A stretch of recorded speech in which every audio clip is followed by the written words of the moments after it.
So let's take a look at the Beatles tune, Don't Let Me Down. And it's a fairly simple tune from the amount of chords that are in it. There's really only 3 chords in the song. But Paul McCartney uses a lot of the chord forms and chord notes, does some interesting things playing this bass line, and hopefully it'll all make sense as it relates to some of the music theory lessons that we've given here. Okay, so to start out with, the song starts on the chorus, and the 2 chords that we have that we're going to work with are G minor and F major.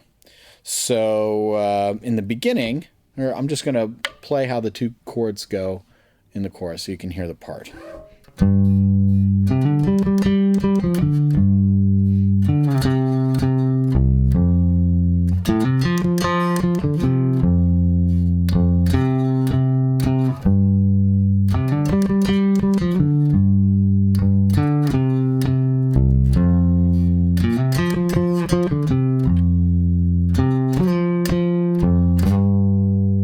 So I'm just really going back and forth between the G minor and the F major.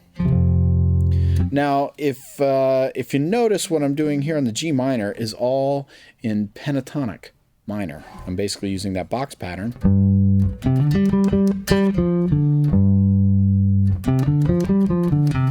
mean, that's the full pentatonic minor scale there.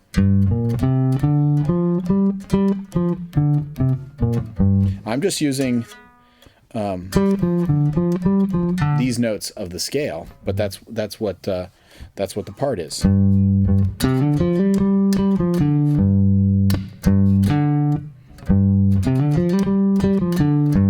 And then when we switch to the F chord, the note that happens before we make the switch is the 5th of F. And if you remember some of the lessons where we were talking about the motion down of a 5th in bass lines and how important that interval is. So we're in G minor, and then we're 5 of F, the 5th of F. And that leads us to that F chord. Then when the riff in the F chord uses the major pentatonic scale.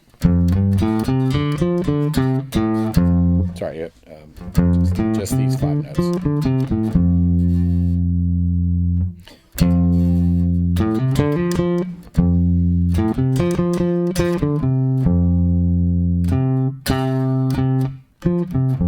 So, G minor again. 5 of F.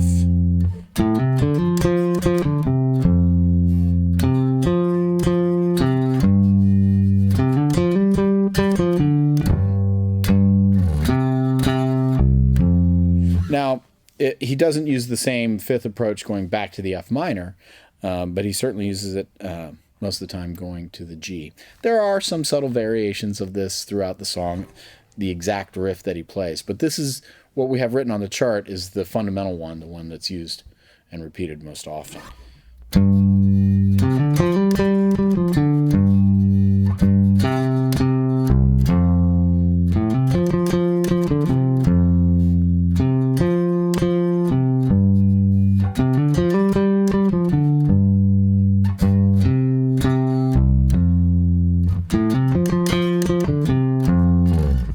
When we get to the end of the chorus, we hit that G note just once, and we rest while they're singing the first lines of the verse.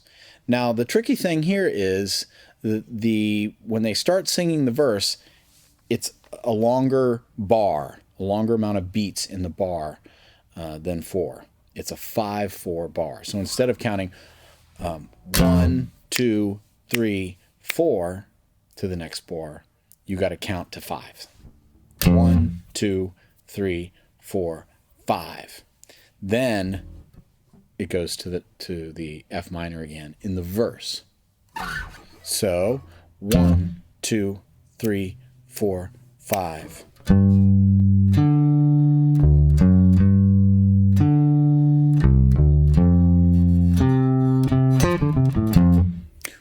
3, 4, 5.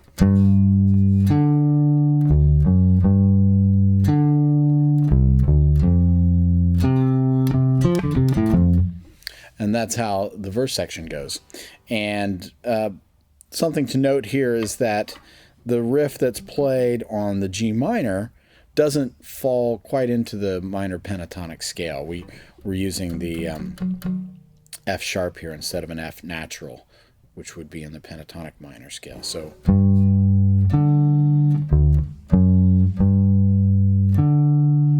but then when we go to the F, we are using major pentatonic.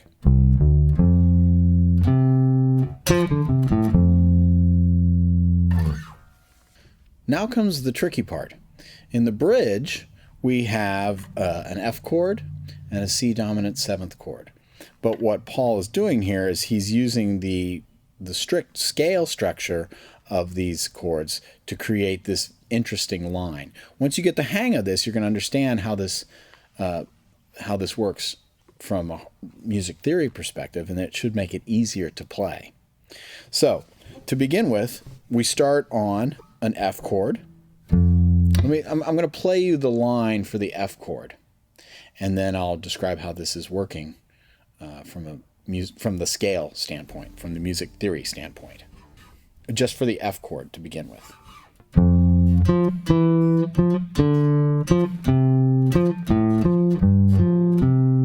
Now I'm on the C.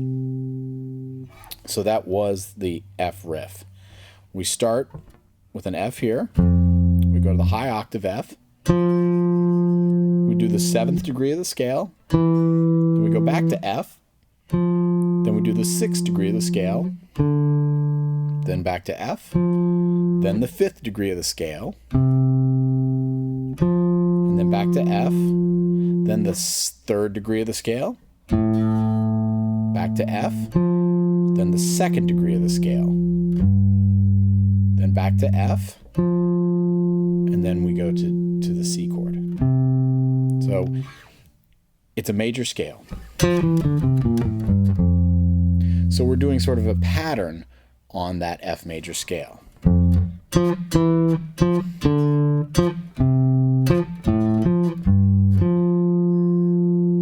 Going down the scale, we're skipping the 4th degree, but we're using the other degrees of the scale to create this pattern.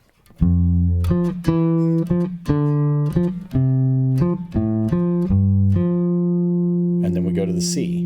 And the C one, the dominant 7th one, is a little bit more complicated. So here, let me show you the pattern for the C chord. Then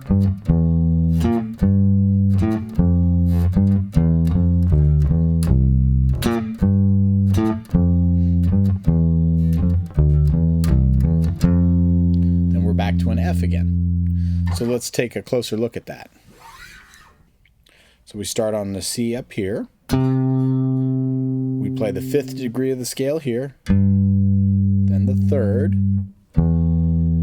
then the flat 7th, that makes it a dominant 7th, then back to the 5th, then the 6th, and the 4th,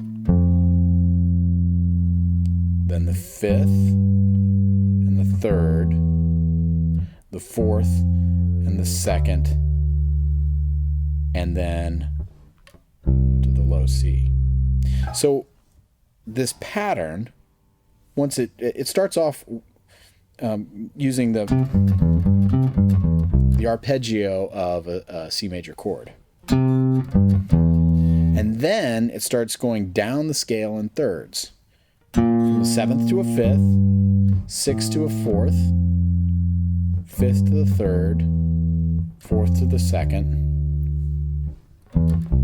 3rd to the tonic. So if you remember, one of the exercises in when practicing scales is to go up and down the scale in thirds. I'm sorry, a dominant 7th scale would be this.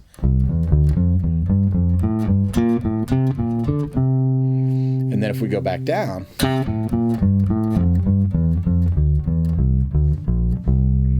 that is the pattern that Paul's using to create his bass line there. So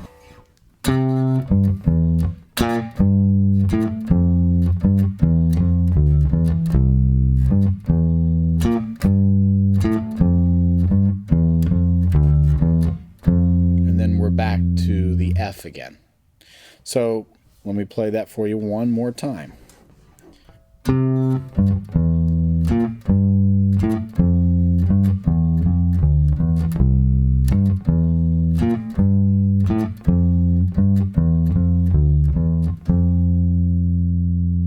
And this is all based on the Mixolydian scale. That is the scale that goes with the dominant 7th chord.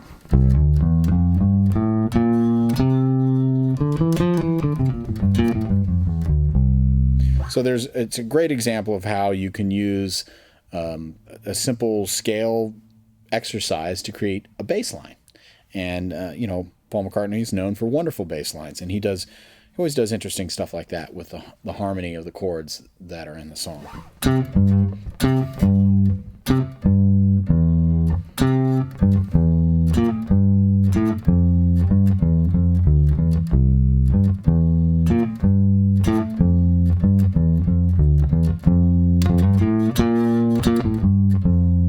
And it plays that little riff at the end on the F to finish the bridge.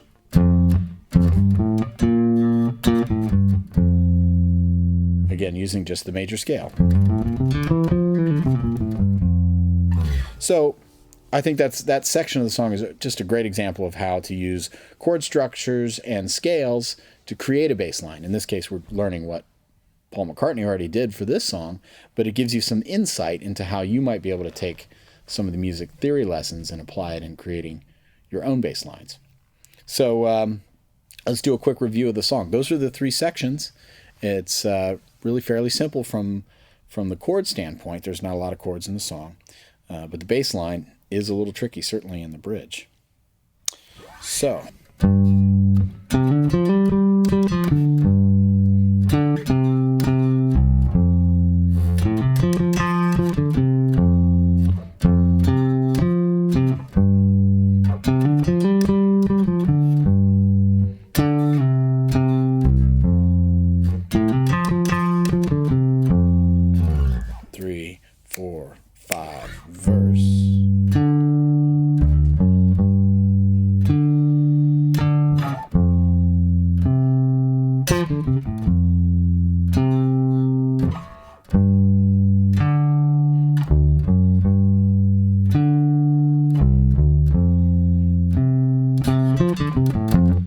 And every time it really breaks for that bar of 5 in the verse.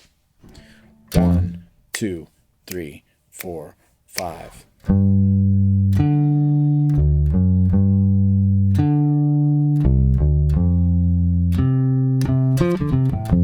2, 3, 4, 5.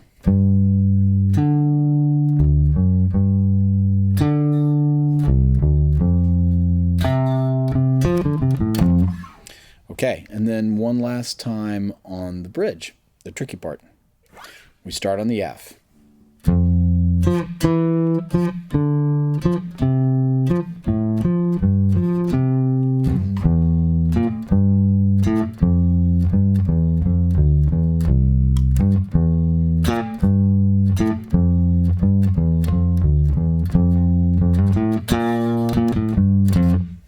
And there you have the Beatles' Don't Let Me Down.